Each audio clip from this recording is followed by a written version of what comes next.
today's KVS interview expected question is related to NEP.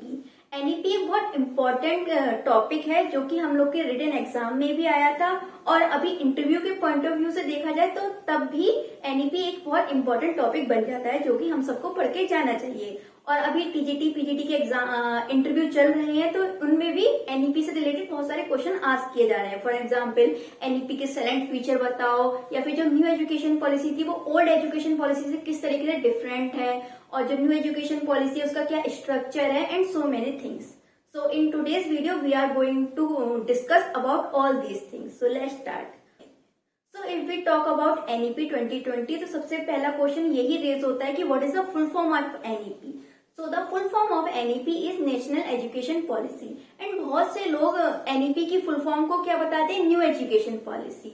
वो भी एक तरीके से कहा जाए तो गलत नहीं है, लेकिन अगर हम ये कहें कि ये फुल फॉर्म है NEP की तो वो गलत होगा, क्योंकि जो NEP 2020 है वो रिसेंट पॉलिसी है एजुकेशन की, तो डेट्स वाई हम उसे न्यू एजुकेशन पॉलिसी कह देते हैं। और इससे पहले जो भी एजुकेशन की पॉलिसी आई थी नेशनल, उन्हें हम ओल्ड एजुकेशन पॉलिसी कहते हैं। But if we talk about the full form of NEP, so the full form of NEP is national education policy.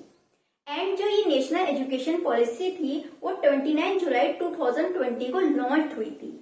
And 2017 में के कस्तूरी रंगन की अध्यक्षता में इस कमेटी का गठन किया गया था। एंड NEP 2020 एजुकेशन के क्षेत्र में एक रिवॉल्यूशन है, क्योंकि इसके थ्रू इतने सुझाव प्रस्तुत किए गए ना एजुकेशन की फील्ड में जितने आज तक कभी नहीं प्रस्तुत किए गए हैं। तो NEP 2020 is third national education policy. इससे पहले भी 2 एजुकेशन पॉलिसी आ चुकी है। सबसे पहली पॉलिसी आई थी 1968 में, एंड जो सेकंड पॉलिसी आई थी वो आई थी 1986 में, एंड थर्ड वन इज 2020 जो कि हम लोग आजकल पढ़ते हैं और जो आजकल कार्यरत है। एंड अगर आपसे एग्जामिनर बोलते हैं कि एक एजुकेशन पॉलिसी तो 1992 में भी आई थी, तो आप लोग उस चीज का किस तरीके से आंसर देंगे। तो जो 1992 में एजुकेशन पॉलिसी आई थी वो कोई न्यू एजुकेशन पॉलिसी नहीं थी। 1986 में जो एजुकेशन पॉलिसी आई थी उसमें ही कुछ कमियां थी और उसमें कुछ चीजों को एड ऑन करना था। सो उन्हीं चीजों को, मतलब कि 1986 की पॉलिसी में जो भी कमियां थी, जो चीजें एड ऑन करनी थी वो 1992 में हुआ था। सो एक तरीके से 1992 की एजुकेशन पॉलिसी है वो 1986 की नेशनल एजुकेशन पॉलिसी का एक तरीके से सुधारित रूप है। एंड NEP 2020 ने ministry of human resource development को रीनेम कर दिया as the ministry of education. And NEP 2020 organized by Ministry of Education. So NEP 2020 replaced the old structure of 10+2 with the new structure, that is 5+3+3+4. Means की जो पहले हमारा structure चला आ रहा था 10+2 का, अब NEP 2020 के अप्लाई होने के बाद उसे 5+3+3+4 के स्ट्रक्चर में चेंज कर दिया गया है। मीन्स कि पहले केवल फर्स्ट क्लास से लेकर 12th क्लास तक के बच्चों को ही एजुकेशन की मेन स्ट्रीम में शामिल किया जाता था, लेकिन अब देखा जा रहा है कि जो बच्चे की प्री स्कूलिंग होती है, मीन्स जो बाल बाटिका होती है, कुछ जगह उसे आंगनबाड़ी भी कह देते हैं, वो भी बच्चे के एजुकेशन में एक मेन रोल अदा करती है। सो डेट्स वाई जो कि 3 इयर्स की बाल बाटिका या प्री स्कूलिंग है उसे भी अब एजुकेशन की मेन स्ट्रीम में शामिल कर लिया गया है न्यू एजुकेशन पॉलिसी के थ्रू। क्योंकि ये देखा गया है कि जो 5 to 6 ईयर्स तक जो बच्चे होते हैं उनका जो कॉग्निटिव डेवलपमेंट होता है वो 85% तक हो जाता है। सो दैट्स वाई ये इम्पोर्टेंट है कि हम बाल बालिका को अपनी एजुकेशन की मेन स्ट्रीम में शामिल करें। एंड जो पहले वाला जो स्ट्रक्चर था वो पेडागोजी पे बेस नहीं था, लेकिन जो अब का स्ट्रक्चर है 5+3+3+4 का वो पेडागोजी पे बेस्ड है और चाइल्ड सेंटर्ड है। एंड जो न्यू एजुकेशन पॉलिसी के थ्रू जो बच्चे की एजुकेशन है उसको 4 स्टेजेस में डिवाइड कर दिया गया है। सो the first stage is foundational stage, mean जो 5 इयर्स यहाँ पे थे 5+3+3+4 में जो 5 इयर्स स्टार्टिंग वाले थे वो होते हैं फाउंडेशनल स्टेज के अंतर्गत आते हैं। एंड जिसमें बच्चे की एज होती है, जो एज ग्रुप होता है वो 3 to 8 इयर्स का होता है, जिसमें से 3 इयर्स बच्चा बाल बाटिका प्री स्कूलिंग या फिर आंगनबाड़ी में रहता है, एंड जो 2 इयर्स होते हैं वो फर्स्ट और सेकंड क्लास के लिए होते हैं। देन जो सेकंड स्टेज है वो है प्रिपरेटरी स्टेज। इसमें जो बच्चे का एज ग्रुप होता है वो 9 to 11 इयर्स का होता है, एंड इसमें बच्चा 3rd to 5th रहता है, मतलब 3rd, 4th और 5th क्लास इसके थ्रू करता है, जो कि प्रिपरेटरी स्टेज के अंतर्गत आती है। देन आती है मिडिल स्टेज। इसमें जो बच्चे का एज ग्रुप होता है वो 12 to 14 ईयर्स का होता है। एंड 6, 7 और 8 की क्लास वो इसके थ्रू करता है, मिडिल स्टेज के थ्रू। एंड जो लास्ट स्टेज है वो है सेकेंडरी स्टेज। इसमें जो बच्चे का एज ग्रुप होता है वो 15 to 18 ईयर्स का होता है। एंड 9 to 12 क्लास वो इस स्टेज के अंतर्गत रहता है। तो इसके थ्रू हमारा जो बच्चे की एजुकेशन है वो पेडागोजी पे बेस हो गई और चाइल्ड सेंटर्ड हो गई, है ना। तो जो हमारी न्यू एजुकेशन पॉलिसी है वो 5 पिलर्स पे बेस्ड है। And these are the 5 pillars. So the first one is access, second one is equity, third one is quality, fourth one is affordability and fifth one is accountability. First one क्या थी? Assess. Means कि सब बच्चों तक जो हम education impart करा रहे हैं वो सब बच्चों तक इक्वली पहुंचे, कोई भी बच्चा जो शिक्षा लेने से वंचित ना रह जाए। Second one is equity. Equity और इक्वलिटी दो टर्म्स होती हैं। इक्वलिटी मीन्स सबको समान अवसर देना। इक्विटी मीन्स बच्चे की योग्यता और क्षमता को मद्देनजर रखते हुए बच्चों को अवसर प्रदान करना। फॉर एन एग्जाम्पल कि कोई बच्चा मान लो दिव्यांग है, वो चल नहीं सकता, लेकिन उससे हम बोले कि हम तुम्हें इक्वालिटी दे रहे हैं, तुम्हें हम समान अवसर दे रहे हैं, तुम्हें भी सबकी तरह दौड़ के दिखाना है, तो ऐसा पॉसिबल है? नहीं पॉसिबल है। तो यहाँ पे हम इक्विटी का यूज करते हैं। मीन्स हम ऐसे गेम्स ऑर्गेनाइज कराएं जहाँ पे वो जो दिव्यांग बच्चा है वो भी पार्ट ले सके, वो भी ये सोच सके हाँ मैं भी जो नॉर्मल बच्चे हैं उन्हीं का एक तरीके से पार्ट हूँ और मैं सारी एक्टिविटी में इन्वॉल्व हो रहा हूँ। मीन्स उसकी योग्यता को ध्यान में रखते हुए उसे अवसर प्रदान कराना जो कि समान हो। And the third one is quality. Means जो हम एजुकेशन इम्पार्ट करा रहे हैं वो क्वालिटेटिव होनी चाहिए, मतलब कि अच्छी गुणवत्ता वाली होनी चाहिए। Next one is affordability. RTE द्वारा मतलब राइट टू एजुकेशन द्वारा 6 to 14 ईयर्स के बच्चों को फ्री एंड कंपल्सरी एजुकेशन की बात की जाती है। बट अगर हम एनईपी 2020 के द्वारा देखें कि कितने एज ग्रुप से के बच्चों के लिए फ्री एंड कंपल्सरी एजुकेशन की बात की गई है, तो 3 to 18 ईयर्स के बच्चों के लिए फ्री एंड कंपल्सरी एजुकेशन की बात की जाती है एनईपी 2020 के थ्रू। सो जो हमारी एजुकेशन हो वो अफोर्डेबिलिटी हो, मतलब कि कोई भी कितने भी गरीब घर से बच्चा आ रहा है बट जो उसको एजुकेशन हम देना चाहते हैं वो उसे अफोर्ड कर सके। And next one is accountability. Accountability means जवाबदेही। मीन्स टीचर बच्चों को जो पढ़ा रहा है तो उसका केवल पढ़ाना ही उसका कर्तव्य नहीं है, बल्कि बच्चे को समझ में आ रहा है या नहीं आ रहा है, या फिर कोई बच्चा क्लास में फेल होता है या किसी चीज की इसको प्रॉब्लम होती है, तो जो टीचर होगा वो उसके प्रति जवाबदेह होगा। And next one is what is the aim of NEP?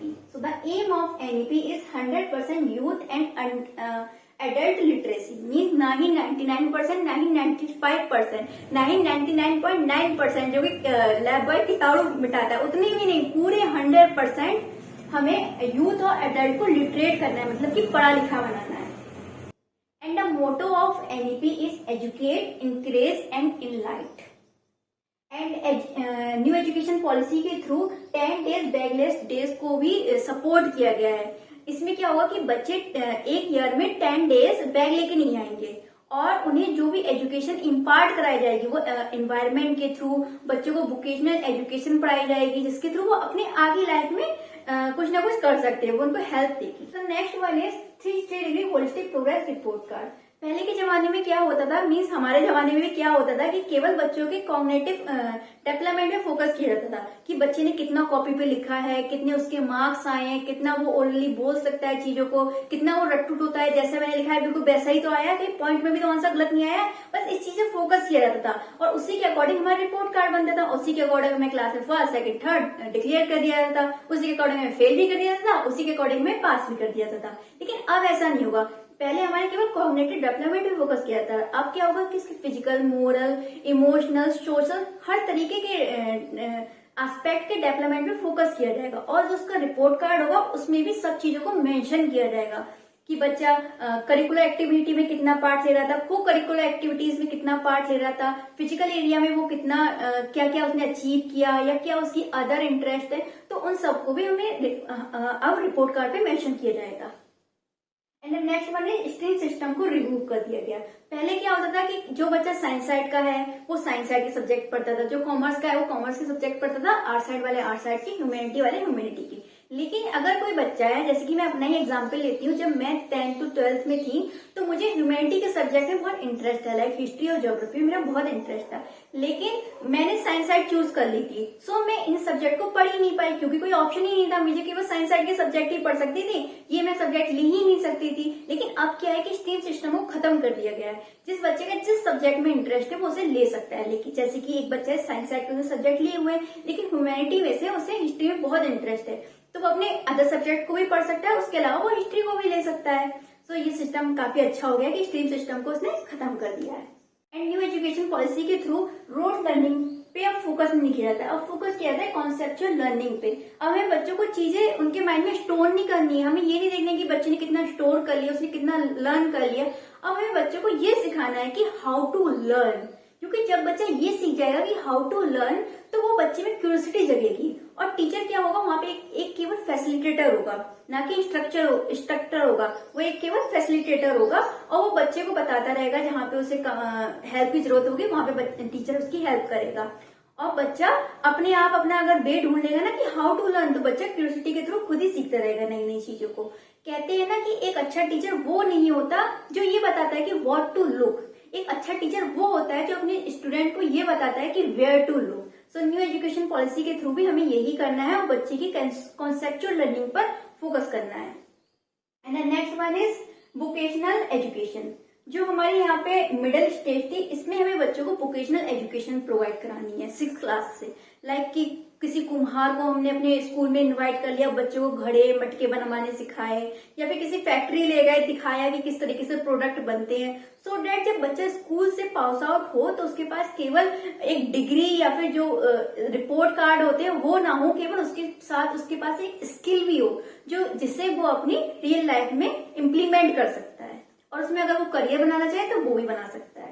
And as you all know, assessment 2 types के होते हैं, फॉर्मेटिव और समेटिव असेसमेंट। तो एनईपी ने फॉर्मेटिव असेसमेंट को बढ़ावा देने की बात की गई है और कहा है कि समेटिव असेसमेंट को कम किया जाए।